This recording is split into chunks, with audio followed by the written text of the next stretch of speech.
imyitwarire ugomba kwirinda kugira ngo wigobotere ingoyi y'ubukene. Abantu bamwe na bamwe batakaza amafaranga yabo mbere y'uko bayahembwa. Bisobanuye ko baba bayishyuyemo ibyo bakeneye mbere y'uko bahembwa. Muri iyi video turakubwira imyitwarire ugomba kwirinda niba ushaka guca ukubiri n'ubukene.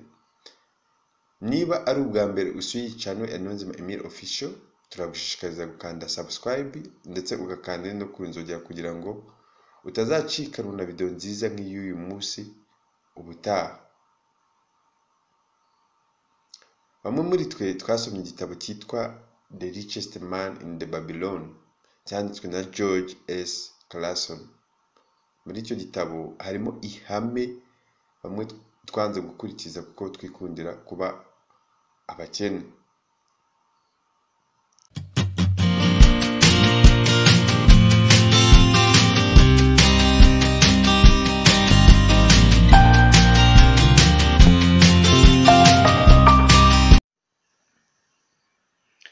Ihame rya mbere mu gitabo cya The Richest Man in the Babylon ni ukujya akamenyero ko kwihemba mbere y'ibindi byose.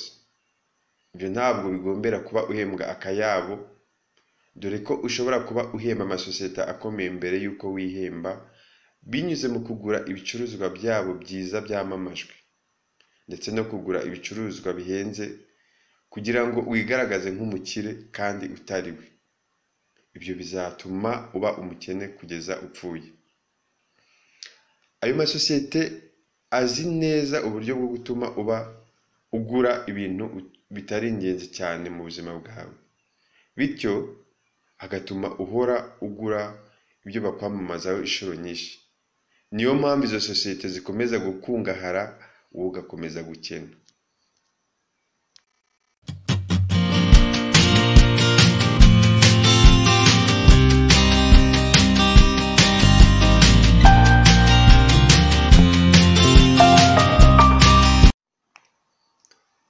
Niba ushaka kuba umukire, ugomba kubona amafaranga winjiza nk'intwaro ishobora kukurinda cyangwa kukubabaza. Ubusanzwe nta muntu n'umwe ushobora kubabaza umubiri we, ariko mu bijyanye n'amafaranga twibabaza buri munsi kuko tubanza kwishyura amasosiyete akomeye mbere y'uko twihemba. Gusa nk'uko twabivuze tugitangira, hari abantu bahembwa bahita bishyura amafaranga bakoreye binyuze mu kwishyura amadeni. Hari amadeni meza ajyanye no kwishyura amafaranga, ajyanye n'ishoramari cyangwa amadeni ya business. Gusa ideni ribi ni ryo kugura ibikoresho by'ikoranabuhanga bigezweho ugamije kurushanwa, urugero nko kugura iPhone igezweho cyangwa isaha zigezweho n'ibindi. Ubwo nibwo buryo sosiyete zikomeye zigutwara amafaranga. Ndi rwiyemezamirimo nzi uko izo sosiyete zikora. Ayo masosiyete akora ibicuruzwa by'agatangaza, atari uko abantu babikeneye, ahubwo ari uko hari bamwe babishaka. Reka turebe ni abantu bangana iki bakeneye iPhone, ni abantu bangana iki bakeneye Ferrari, ni abantu bangana iki bakeneye isaha yo mu bwoko bwa Rolex. Ibyo bicuruzwa biba byarakorewe abantu bashaka izindi telefone zidasanzwe, izindi modoka zidasanzwe, ndetse n'izindi saha zidasanzwe, kuko ntawe ukeneye telefone igura miliyoni imwe n'ibihumbi 500 kugira ngo ahamagare cyangwa ngo akoreshe internet. Ntawe ukeneye isaha igura miliyoni imwe n'ibihumbi 500 kugira ngo ayirebereho igihe. Ntawe ukeneye imodoka igura miliyoni 290 z'amanyarwanda yo kuba ahantu hamwe zijya ahandi hantu. Ntabwo tugura ibi bicuruzwa kuko tubikeneye, ahubwo tubigura tugamije kwiyerekana nk'abakire cyangwa ngo twemeze abantu.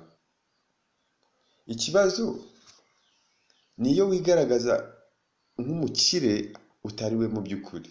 Ibyo bishobora kugusunikira mu bukene. Hagarika kwishyura amasosiyete binyuze mu kugura ibicuruzwa byabo by'agatangaza, ahubwo ugerageze kwishyura wowe ubwawe. Twakwibaza tuti ni gute abakire bigwizaho ubutunzi?